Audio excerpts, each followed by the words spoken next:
واقتلوهم حيث ثقفتموهم وأخرجوهم من حيث أخرجوكم والفتنة أشد من القتل ولا تقاتلوهم عند المسجد الحرام حتى يقاتلوكم فيه فإن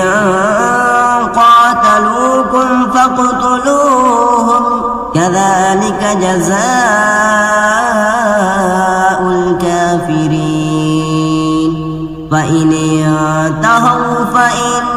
الله غفور رحيم